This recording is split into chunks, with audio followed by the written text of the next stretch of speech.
Hello मेरे beautiful divines, Radhe Radhe, जय श्री महाकाल। आज हम जानेंगे कि आपके पार्टनर की करंट फीलिंग्स आपके लिए क्या है। ये जो न्यू मून अभी गया है उसके बाद आपके पार्टनर क्या सोच रहे हैं। ये रीडिंग टाइमलेस है, कोई जेंडर स्पेसिफिक नहीं है। तो आप अपने पार्टनर, अपने हस्बैंड, बॉयफ्रेंड या आप एक्स्ट्रा मैरिटल आप अपने पार्टनर के लिए देख सकते हैं। एंड ऑल्सो ये रीडिंग टाइमलेस रहेगी। तो चलिए, अपने पार्टनर का नाम 3 बार मन में ले लीजिए, चैनल को सब्सक्राइब कर लीजिए अगर आप नए हैं तो। और उनकी एनर्जी क्लेम के लिए अपने लाइक और कमेंट करना ना भूलें। तो चलिए शुरू करते हैं। रात में कुछ बताएं।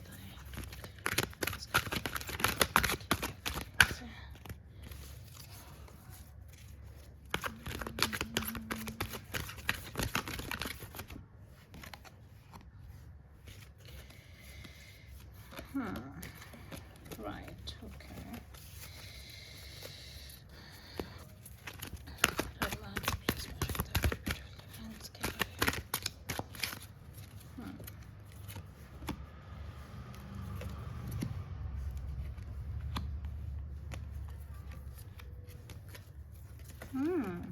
Right, okay. मुझे ये रीडिंग बहुत ही रोमांटिक होते हुए दिख रही है, जहाँ पे मुझे इतने लव कार्ड्स यहाँ पे मुझे आते हुए दिख रहे हैं ना। तो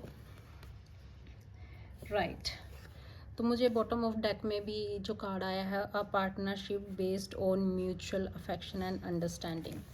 तो यहाँ पे कहीं ना कहीं मुझे जो लोग नो कांटेक्ट की सिचुएशन में दिख रहे हैं, आपके पार्टनर मुझे आपको बहुत ही एट द मोमेंट में मिस करते हुए दिख रहे हैं। तो manifesting love through the clear intention and self confidence. देखो, पहला ही जो कार्ड आया है वो एक क्लियर कम्युनिकेशन को यहाँ पे इंडिकेट करता है। तो डेफिनेटली जो लोग नो कांटेक्ट की सिचुएशन में है, आपके पार्टनर इस टाइम आपको कहीं ना कहीं मिस कर रहे हैं, आपसे कांटेक्ट करने की सोच रहे हैं। डेफिनेटली आपके पार्टनर आपके साथ यहाँ पे एक क्लियर कम्युनिकेशन चाहते हैं with clear intention and self confidence. Dealing with the challenges in love but you can overcome them. तो ये देखो, कहीं ना कहीं डिवाइन का भी यही मैसेज है कि आप जो अपने प्यार में जो चैलेंजेस, जो नो कांटेक्ट की सिचुएशन या फिर जो भी कोई हो सकता है, आपके पार्टनर मुझे यहाँ पे थोड़े से इगोइस्टिक भी नज़र आ रहे हैं कहीं ना कहीं। तो लेकिन आप लोग दोनों म्यूचुअल अंडरस्टैंडिंग, म्यूचुअल कम्युनिकेशन के साथ उन चीज़ों को ओवरकम कर सकते हैं। तो मैंने जैसे ही बोला था ना, आपके पार्टनर मुझे थोड़े इगोइस्टिक भी दिख रहे हैं। देखिए, यहाँ पे नेक्स्ट कार्ड ये है कि being a leader in love, charismatic partner who take the initiative. तो डेफिनेटली आपके पार्टनर इस रिलेशन को लीड करना चाहते हैं अपने हिसाब से। अपने हिसाब से का मतलब ये नहीं होता कि जो उनकी सही गलत बातों को आप मानते जाओ, लेकिन एक होता है ना कि डिवाइन जो मेल्स होते हैं एंड डिवाइन जो फेमिनिन होती हैं, जो अपना अपना रोल प्ले करते हैं। तो डेफिनेटली आपके पार्टनर यहाँ पे इस रिलेशन को लीड करना चाहते हैं।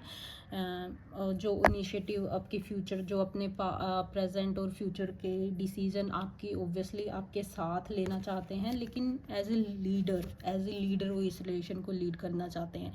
कॉन्फिडेंट एंड मैग्नेटिक अट्रैक्शन और वार्म एंड वाइब्रेंट पार्टनर। तो आपके पार्टनर आपको यहाँ पे एक बहुत ही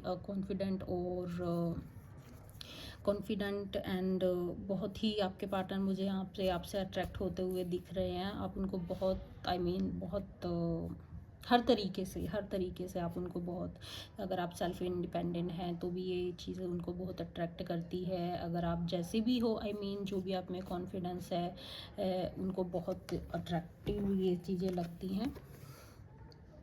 listening to your intuition to guide you in your love life. तो देखो, ये दोनों के लिए ही मैसेज है डिवाइन की तरफ से कि अपनी इंट्यूशन को सुने और अपनी खुद को गाइड करने दें अपनी लव लाइफ में। आपको कहाँ पे चुप रहना है, कहाँ पे बोलना है, कहाँ पे सुनना है, कहाँ पे सुनाना है।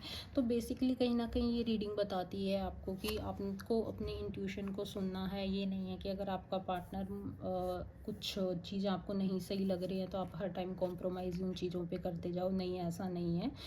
एक बैलेंस होना चाहिए हर एक चीज़ में। तो यहाँ पे मुझे देखो, इस कार्ड को जस्टिफाई कर रहा है एक emotional stability, maturity in love, a person who is caring. तो वही चीज़ जो मैं आपको कह रही थी, इस चीज़ कार्ड को यही कार्ड क्लैरिफाई कर रहा यहाँ पे कर रहा है कि अपने इंट्यूशन को सुनो। एक बैलेंस होना चाहिए, एक इमोशनल स्टेबिलिटी होनी चाहिए, मैच्योरिंग केयरिंग पर्सन होना चाहिए कि जो कि आपकी चीज़ों को समझे। ऐसा नहीं है कि आप हमेशा उन्हीं के कप्स को फिल आउट करते रहे और बदले में आपको कुछ नहीं मिल रहा है। तो एक अपने जब भी नो कॉन्टैक्ट की सिचुएशन हो, एक क्लियर कम्युनिकेशन, क्लियर इंडिकेशन कि आपकी जो इस रिलेशनशिप में नीड्स हैं, चाहे वो इमोशनल स्टेबिलिटी है या फिर किसी भी चीज़ के बारे में, तो एक ओपन कम्युनिकेशन तो डेफिनेटली यहाँ पे बनता है। और आप एक ऐसे पार्टनर को डिज़र्व करते हो जो कि मैच्योर हो, केयरिंग हो। ऐसा नहीं हो कि जो कि जब भी कोई कॉन्फ्लिक्ट वाली सिचुएशन आती है तो मतलब वो सिचुएशन से भाग जाते हैं, अवॉइडेंट हो, नहीं, ऐसा नहीं होना चाहिए। तो एक balance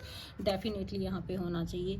getting an exciting message और बीइंग पैशनेट अबाउट लव, तो डेफिनेटली यहाँ पे मुझे लोगों का रीयूनियन होता हुआ दिख रहा है। और देखो लास्ट कार्ड जो इसको क्लैरिफाई कर रहा है वो यही है, embarking on a new love adventure with an open heart and innocence.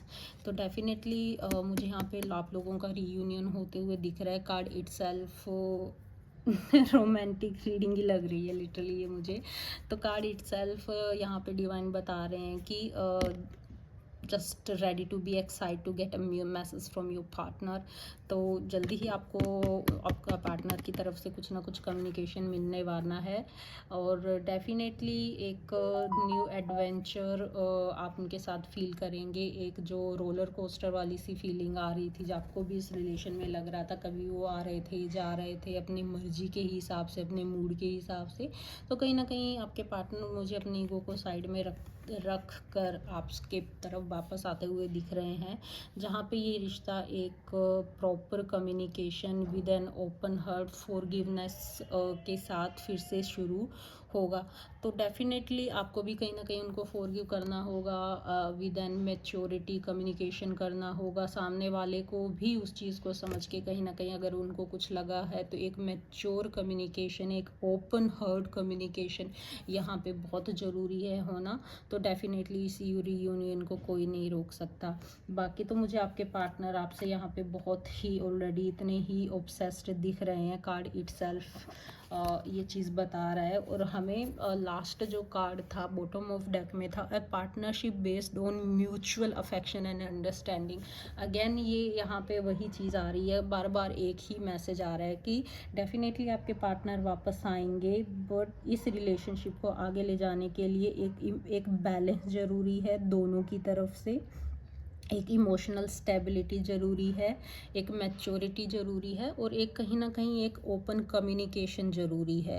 तो एक पार्टनरशिप का मतलब क्या होता है? पार्टनरशिप का मतलब वो यही होता है कि जहाँ पे दो पर्सन एक दूसरे को फिल करते हैं, एक दूसरे को जो मतलब अपनी अंडरस्टैंडिंग के साथ, और एक हर चीज़ में कंपेनियनशिप होती है, जहाँ पे ये अपनी अंडरस्टैंडिंग और कंपेनियनशिप के साथ शो करते हैं। तो नेक्स्ट है celebrating love, possibly a wedding और एंगेजमेंट और social gathering. Oh my God, oh my God. तो सच में ये लिटरली बहुत ही ब्यूटीफुल एनर्जी है। अगेन देख लीजिए आप यहाँ पे रिकग्नाइजेशन और success in love. My God, claim कर लें इस एनर्जी को। तो यहाँ पे यूनिवर्स मुझे आप लोगों के यूनिवर्स मुझे यहाँ पे आप लोगों के साथ दिख रहा है, आपकी पॉजिटिविटी में साथ देते हुए दिख रहा है। Celebrating new love, possibly wedding और एंगेजमेंट। जो लोग अभी माइट भी आपके पार्टनर एक बहुत ही आपके मतलब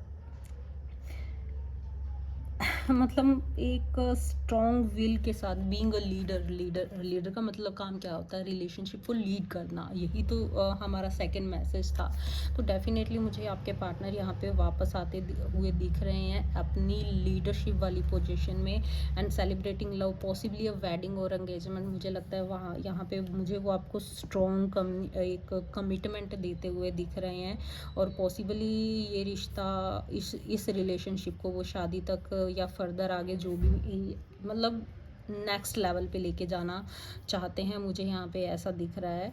ये देखो नेक्स्ट कार्ड भी सन का कार्ड है, सन का ईयर है, रिसीविंग रिकॉग्नाइजेशन और सक्सेस इन लव। दोनों देखो कैसे ब्यूटीफुल सोल्स आपस में एक दूसरे को एंजॉय कर रहे हैं। सन यहाँ पे स्टार सन सब इस कार्ड में दिख रहा है, रिसीविंग रिकॉग्नाइजेशन और success in love.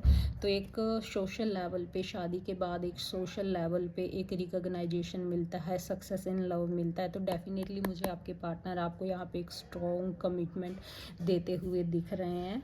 So beautiful. तो ये थी आज की रीडिंग आपके लिए गाइस। तो क्लेम कर लें इस एनर्जी को, कमेंट में 111 लिखना ना भूलें और हर हर महादेव।